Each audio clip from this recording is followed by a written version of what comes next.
And this is where the story deepens, because when we look closely at ancient civilizations, we find not superstition, but a sophisticated understanding of the human inner world. I've spent years studying temples, texts, and traditions that point to one central idea. Early humans were trained to feel first, think second, and act last. Their power was not physical dominance or advanced machinery. It was coherence. Their beliefs, emotions, and biology were aligned, and that alignment produced effects that today feel almost divine. What modern culture often forgets is that belief is not passive. Belief is a biological instruction. Every time we hold a thought charged with emotion, we are signaling ourselves, shaping neural pathways, and influencing the chemistry of our bodies.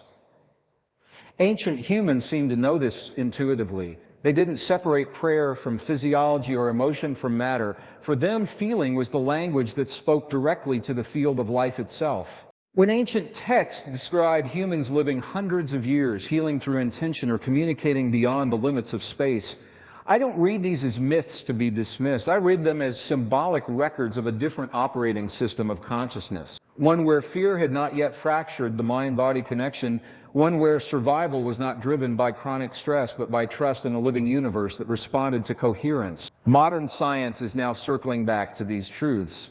Studies in psychoneuroimmunology show us that emotions directly regulate immune function. Heart-brain research reveals that the heart generates a powerful electromagnetic field that influences cognition and perception. Epigenetics confirms that our environment and inner states determine which genes are activated.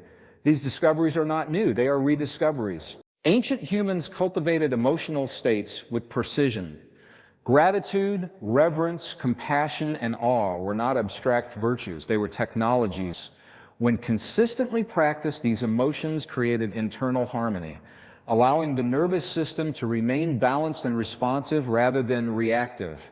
In that state, intuition sharpened, perception expanded, the boundary between inner experience and outer reality softened. I believe what we call divine abilities were natural capacities of a regulated nervous system living in emotional coherence. When the body is not flooded with stress hormones, the brain operates differently. Creativity increases, memory deepens, sensory awareness becomes refined. Even time itself feels different. Many indigenous cultures speak of entering states where time slows or collapses altogether. Neuroscience now shows us that altered states of consciousness can radically shift time perception. The ancients also understood ritual as a form of biological programming. Repetition, rhythm, breath, sound, and movement were used to entrain the brain into coherent chanting, synchronized neural oscillations. Drumming regulated heart rhythms. Sacred geometry organized visual perception. None of this was random. It was a precise way of tuning the human instrument. What changed us was not evolution forward, but fragmentation inward. As societies grew more complex, fear became a tool of control. Fear fractures coherence. It pulls awareness out of the body and into survival mode. Over generations, humans forgot how to regulate emotion consciously. Stress became normalized. Disconnection became familiar. And abilities that once emerged naturally began to seem miraculous. I don't believe ancient humans were superhuman. I believe we have become undertrained. Our nervous systems are overloaded, our attention fragmented, and our beliefs shaped by narratives that emphasize limitation rather than possibility. When belief tells the body that the world is hostile, biology responds accordingly. Inflammation rises, intuition dulls, perception narrows. The ancients trained children differently. They learned presence before productivity, stillness before speed, inner awareness before external achievement. That training created adults who could sense subtle shifts in their environment, respond intuitively, and maintain internal balance even during challenge. What we now label psychic sensitivity may have simply been deep biological listening. There is also the question of community.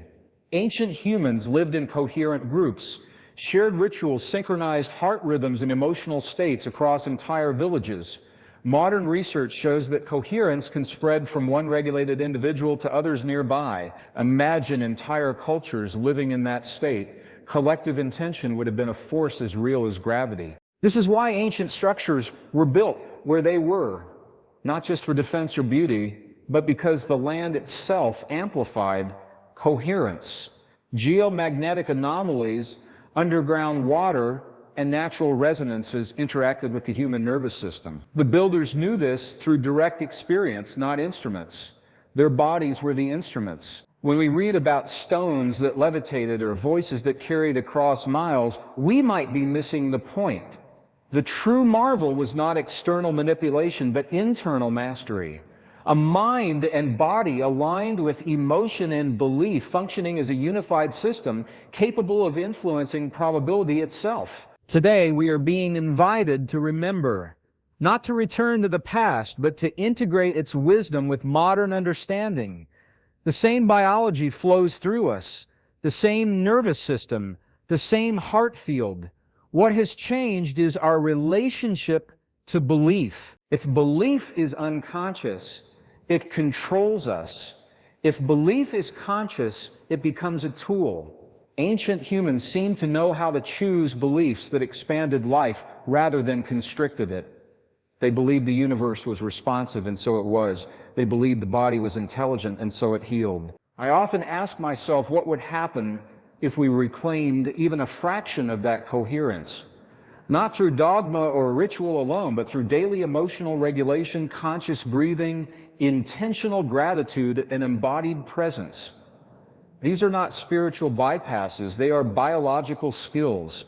The divine abilities of the past may not be waiting in forgotten temples or lost texts. They may be waiting in our nervous systems, dormant beneath layers of stress and distraction, ready to reawaken when we remember how to feel safely, fully, and deliberately within our own bodies. Because the moment we restore that inner coherence, we begin to sense that consciousness itself is not confined to the skull, but extends outward, interacting with fields and patterns we are only beginning to measure. And as we relearn how to listen, something ancient begins to stir again within us. I've noticed that when people enter states of deep coherence, their language changes. They speak less about control and more about relationship, less about forcing outcomes and more about participation. This shift mirrors what ancient humans seem to understand instinctively. Reality is not something we dominate, but something we converse with. In coherent states, the body becomes a receiver as much as a transmitter. Subtle sensations that are usually ignored become meaningful signals. A tightening in the chest, a warmth in the hands, a sudden clarity in the mind. Ancient traditions taught individuals to trust these signals. They trained discernment, not skepticism. Modern life teaches us to override the body in favor of schedules, metrics, and external authority. This is why ancient healing often looked ceremonial rather than clinical. The ceremony was the medicine, the environment, the intention, the shared belief, and the emotional tone created conditions where the body could reorganize itself. Placebo research now confirms that belief alone can trigger measurable physiological change. The ancients didn't call it placebo, they called it alignment. When belief, emotion, and expectation converge, the brain releases neurochemicals that accelerate repair and regeneration. Immune cells become more responsive, inflammation decreases, pain perception shifts. These are not mystical claims, they are measurable biological responses. What made them seem divine was the consistency with which ancient humans could access these states. Another piece we often overlook is silence. Ancient humans lived closer to natural rhythms. Darkness at night, light at dawn, seasonal cycles honored rather than resisted. Silence allowed the nervous system to reset.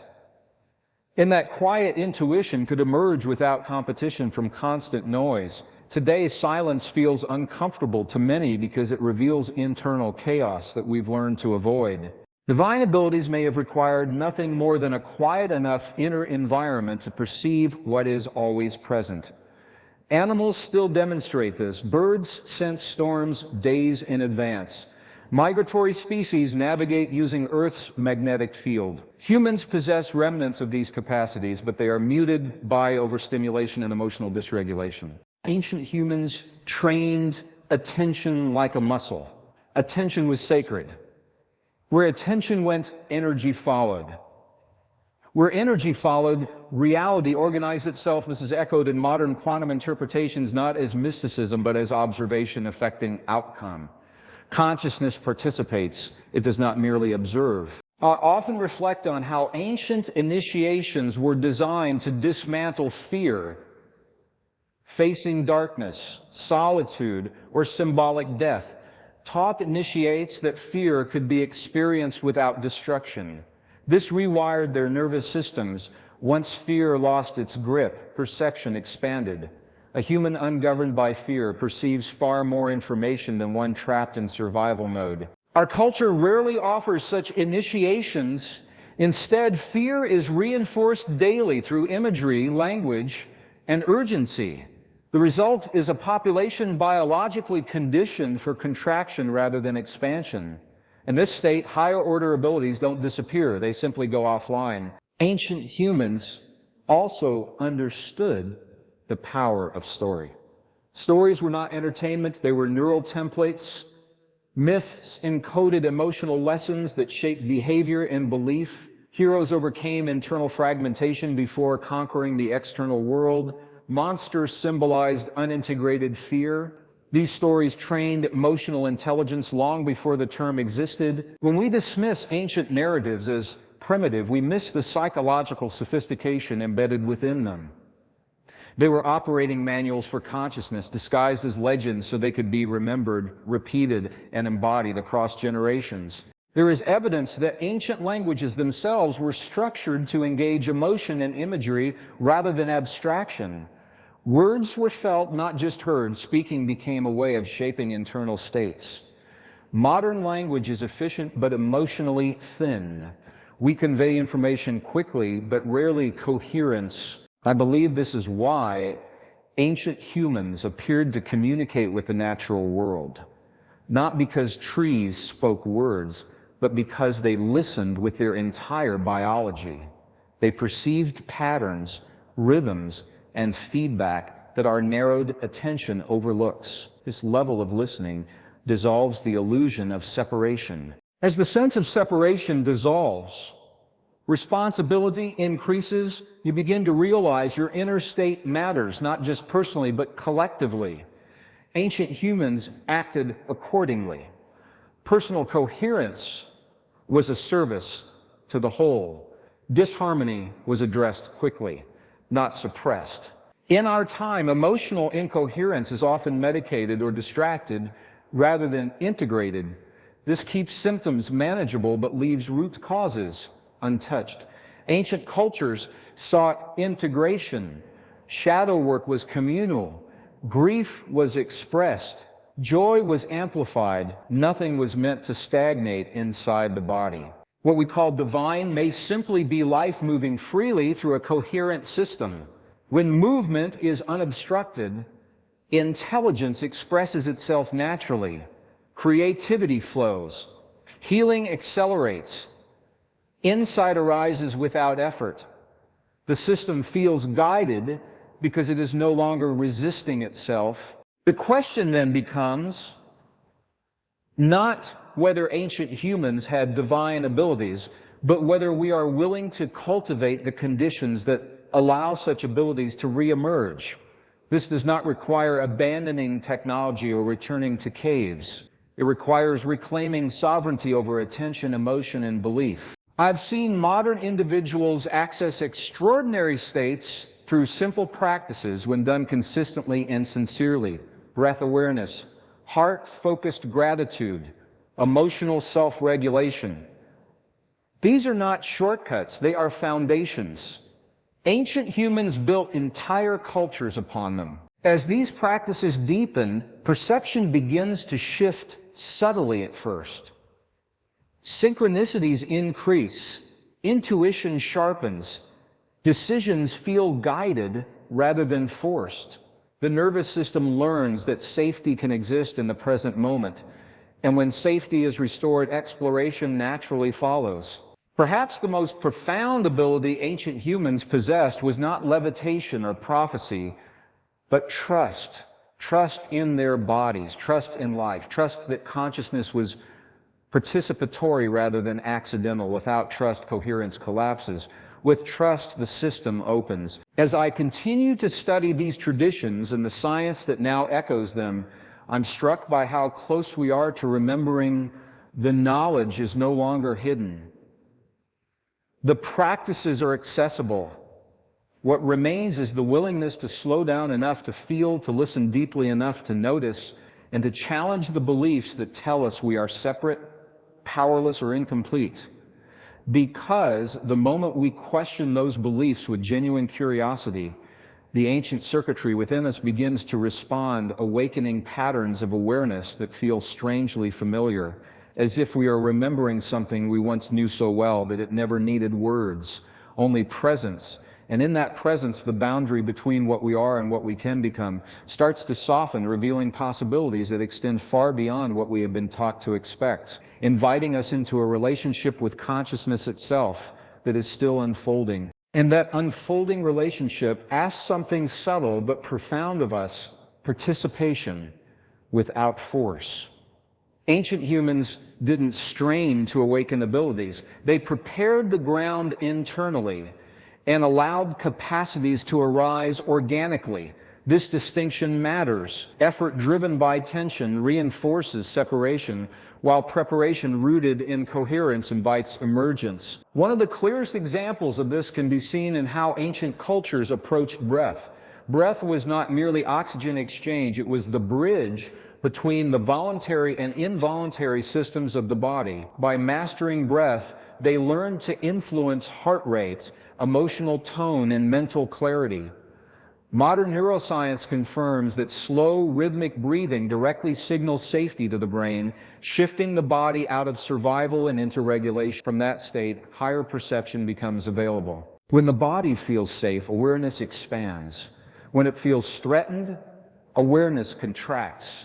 This simple principle explains far more than we realize. Ancient humans structured daily life to support safety at the nervous system level. Communal rhythms, predictable rituals, and meaningful roles created stability. Today, constant novelty and uncertainty keep the nervous system alert but exhausted. Exhaustion is not just physical. It's perceptual. A tired nervous system cannot sense subtle information. It cannot sustain deep intuition. It defaults to habit and reaction. Over time, this creates the illusion that intuition doesn't exist, when in reality, it's simply drowned out. Ancient humans also understood fasting, not as punishment, but as recalibration. Periods without food sharpened perception, reduced inflammatory load, and altered brain chemistry. Many report heightened clarity and vivid inner imagery during such times. Biology again supports this. Metabolic shifts during fasting increase neuroplasticity and sensitivity. What was once sacred practice is now studied in laboratories. Another overlooked factor is posture and movement. Ancient statues and carvings often depict humans in positions that align the spine, open the chest, and relax the jaw. These positions are not symbolic alone. They influence vagal tone, breathing efficiency, and emotional state. A body held in openness sends different signals to the brain than one collapsed or armored. Armor is a modern adaptation. Emotional armor. We brace against disappointment, loss, and uncertainty. The ancients taught resilience through openness rather than contraction. They knew that life energy moves where there is space. Contract too much and flow diminishes. This may explain why ancient humans appeared more emotionally expressive. Tears, laughter, song, and movement were integrated into daily life. Emotional release was not weakness, it was maintenance. Suppressed emotion creates noise in the system. Released emotion restores clarity. Clarity is the gateway to what we call higher abilities. Without clarity, perception distorts. With clarity, patterns become obvious. You begin to sense cause and effect beyond linear time. You notice how internal states precede external events. This is not magical thinking. It is pattern recognition refined through presence. Ancient humans lived in environments where consequences were immediate. Attention sharpened survival. Today, layers of abstraction delay feedback. We can ignore signals longer, but the cost accumulates internally. Eventually, the body speaks through discomfort, illness, or emotional imbalance. I often wonder how many so-called divine abilities were simply the natural result of listening early rather than late, responding to subtle signals before they became crises, adjusting course gently instead of waiting for force. Ancient wisdom emphasized harmony over conquest. Even warfare, where it existed, was often ritualized and limited. Total annihilation was rare. The goal was balance, not domination. A mind trained in balance perceives options that a polarized mind cannot. Polarization collapses complexity.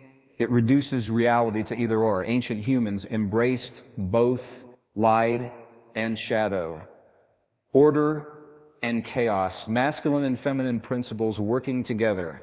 Modern neuroscience shows that integration across brain hemispheres enhances creativity and insight. Fragmentation reduces it. When cultures lose integration, abilities fragment too. Knowledge becomes specialized. Power becomes externalized. Authority shifts from inner knowing to external validation. Over generations, people forget how to trust direct experience. This is why ancient initiatory lineages guarded their teachings carefully, not because they were elitist, but because immature nervous systems could misuse power. Without emotional maturity, expanded perception amplifies fear or ego. The ancients understood that consciousness development required ethical grounding. Ethics were not moral rules imposed from above. They were practical guidelines for maintaining coherence. Actions that harmed others disrupted inner balance.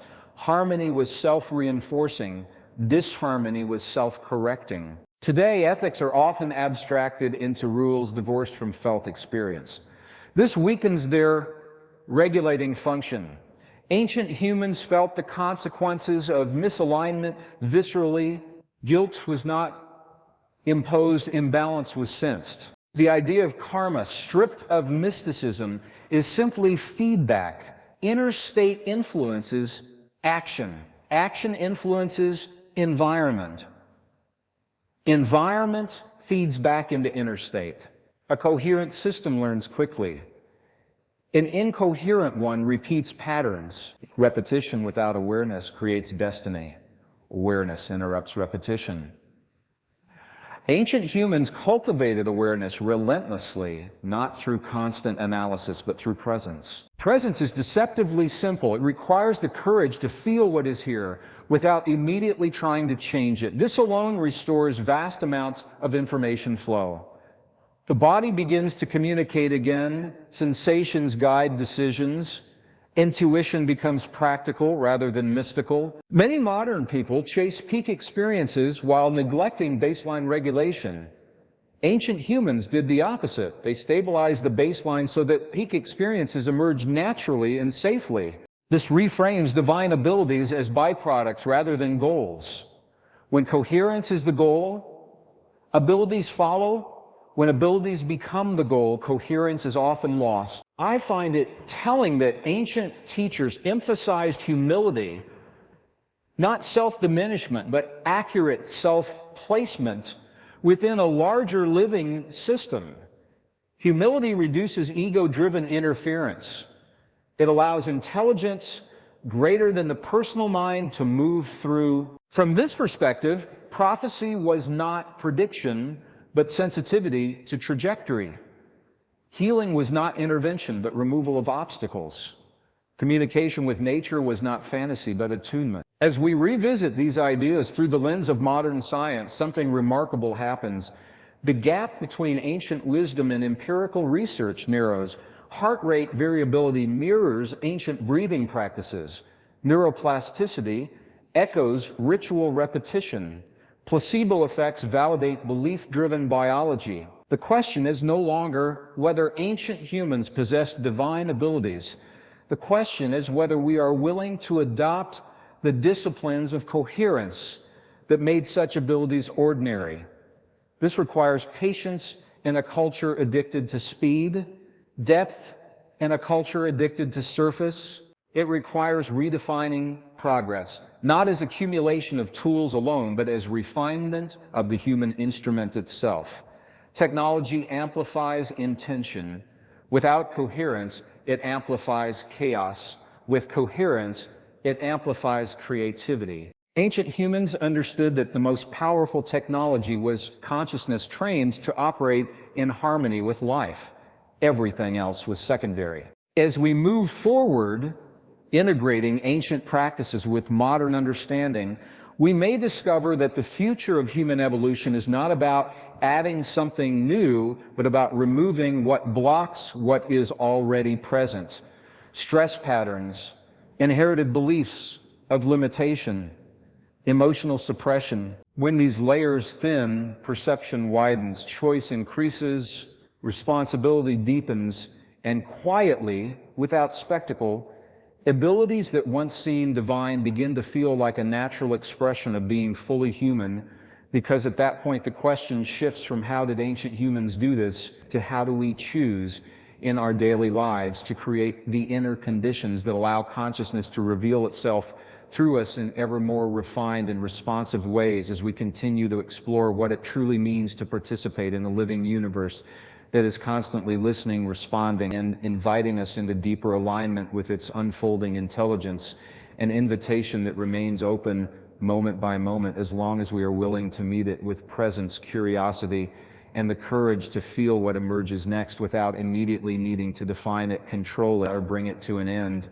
Because the process itself is still revealing layers we have only just begun to recognize, and within those layers there are questions forming that point toward capacities and responsibilities that extend beyond what we currently imagine, drawing us forward into a conversation with consciousness that has no fixed destination, only deeper levels of participation that continue to unfold as we learn to listen even more carefully to what is arising now in this very moment, before the next thought completes itself and carries us further into the experience. Beware. And in that awareness, something subtle begins to reorganize the way we relate to effort, it says. Ancient humans did not push consciousness forward. They allowed it to reveal itself through readiness. Readiness was cultivated through patience, repetition, and respect for natural timing. Nothing was rushed because rushing signaled mistrust in the intelligence of life. This stands in sharp contrast to modern urgency. We hurry insight. We monetize wisdom. We seek instant transformation without integration. But consciousness does not unfold on a schedule. It unfolds in response to stability. Ancient cultures created stability through rhythm. Daily rhythms, seasonal rhythms, life cycle rhythms. Birth, initiation, partnership, elderhood, and death were each honored with precise transitions. These transitions reorganized identity gradually, preventing fragmentation. Fragmentation is the real loss of power. When identity fractures, energy scatters, attention leaks, intention weakens. Ancient humans maintained continuity of identity by embedding personal growth within communal meaning. You knew who you were, not because you declared it, but because your role was reflected back to you through relationship. Relationship itself was the training ground for consciousness. Interpersonal harmony required emotional regulation, empathy, and listening. These skills refined perception far more effectively than isolation. Even solitary practices were balanced with communal reintegration, ensuring insight remained grounded. I've noticed that many modern spiritual seekers attempt to bypass relationship in favor of private enlightenment. Ancient wisdom would have considered this incomplete. Abilities developed in isolation lack calibration, relationship tests, coherence. It reveals blind spots. It stabilizes insight. Another dimension often overlooked is reverence. Reverence slows the mind. It quiets analysis. It opens perception. Ancient humans cultivated reverence not as worship of external gods, but as recognition of intrinsic value in life. Mountains, rivers, animals, and stars were approached as intelligences, not resources. When you approach life with reverence, the nervous system shifts into receptivity. This state enhances learning and sensitivity. Neuroscience now associates awe with reduced self-focus and increased pattern recognition. Awe dissolves rigid identity structures. Ancient humans lived in awe because they were immersed in nature's scale daily. Urban environments compress perception. Straight lines, artificial lighting, and constant noise narrows sensory range. Ancient environments expanded it. This environmental difference alone would have dramatically shaped consciousness over generations. Generations matter. Abilities were not developed in a single lifetime. They were inherited through epigenetic conditioning, cultural memory, and nervous system training passed from parent to child. What one generation stabilized, the next refined. Modern culture resets each generation through disruption. Traditions break. Knowledge fragments. Children inherit stress patterns rather than coherence. Yet even so, the human system remains remarkably adaptable. Given the right conditions, it recalibrates quickly. I've seen this in individuals who slow down enough to listen to their bodies for the first time. At first, sensation feels overwhelming. Years of suppression surface as noise. But with patience, clarity emerges. Beneath the noise is intelligence. Beneath tension is guidance. What ancient humans trusted this guidance. They didn't call it intuition as a separate faculty. It was simply knowing. Knowing through feeling. Knowing through resonance. Knowing through subtle shifts that indicated alignment or misalignment. Misalignment was corrected early. Dreams were consulted. Elders were sought. Silence was entered. Today, misalignment is often ignored until it becomes crisis.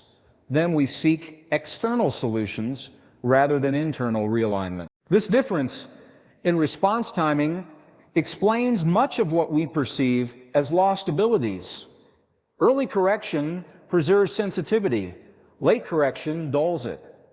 A system repeatedly pushed beyond capacity adapts by numbing. Numbness is protective, but it comes at a cost. Sensitivity decreases, creativity fades. Meaning feels distant. Ancient cultures treated numbness as a signal, not a state to accept. They responded with rest, ritual, and reconnection. Rest itself was sacred, sleep aligned with natural cycles. Dreams were valued as communication. Dream incubation was practiced intentionally.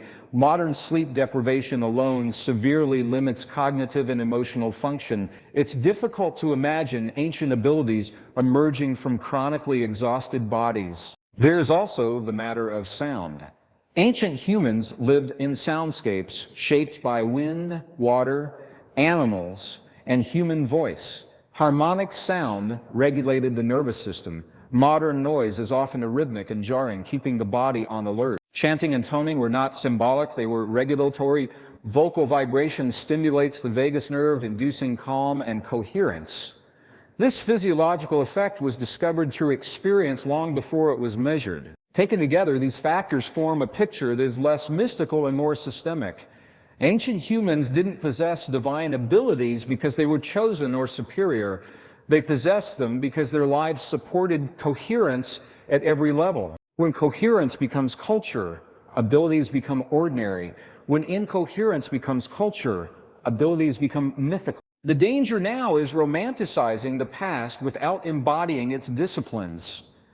The invitation is not to believe ancient humans were powerful, but to ask what conditions allowed that power to express and which of those conditions we can realistically restore. Restoring does not mean replicating, it means translating.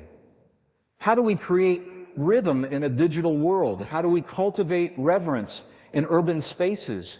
How do we teach emotional regulation in a culture that rewards distraction? These are not abstract questions. They are practical challenges with biological consequences.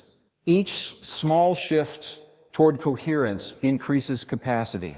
Each moment of presence restores signal. I love to remind myself that the nervous system does not differentiate between ancient and modern environments. It responds to input, breath, posture, emotion, attention, belief. Change the input, and the system reorganizes. This is hopeful. It means that what was possible before remains possible now, not as nostalgia, but as potential. The past becomes a reference point, not a destination. As more people stabilize their inner state, something collective begins to change. Coherence is contagious, calm spreads, presence invites presence. This is how cultures shift quietly without revolution. Ancient humans understood this. They invested in inner training because they knew it shaped outer reality.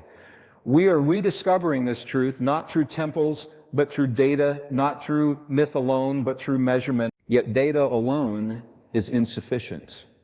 Without lived experience, knowledge remains abstract. The ancients embodied what they knew. Knowledge moved through their muscles, breath, and relationships. This embodiment is what we are being called back into. Not as a return to primitive life, but as an evolution of awareness that integrates ancient insight with modern complexity. Complexity itself is not the problem. Lack of coherence is. A complex system can function beautifully when regulated. It collapses only when overwhelmed. Humanity now stands at such a threshold. Our tools are powerful. Our influence is global. Without inner coherence, that power destabilizes. With coherence, it becomes creative. Perhaps this is the deeper reason ancient stories speak of cycles of rise and fall. When consciousness expands without regulation, it implodes. When regulation matures, expansion stabilizes. Divine abilities, then, may not be endpoints, but indicators. Indicators that a system is aligned enough to channel intelligence responsibly. This reframes the entire conversation. The goal is not power, but partnership. Partnership with the body, partnership with each other, partnership with a living universe that responds to coherence with opportunity. As we continue this exploration, the question shifts again away from what ancient humans could do and toward what kind of humans we are becoming now, what inner environments we are cultivating moment by moment, and whether those environments are capable of supporting the next level of awareness that is already pressing at the edges of our perception, waiting for us to slow down enough, listen deeply enough, and trust the subtle signals that are beginning to emerge again quietly, insistently, inviting us not to escape our humanity, but to inhabit it more fully than we ever have before. As the process continues to unfold, revealing further implications we have not yet fully grasped, implications that challenge our assumptions about identity, agency, and the nature of consciousness itself, drawing us forward into an inquiry that does not resolve neatly but opens wider with each step, asking us to remain present as the next layer begins to surface.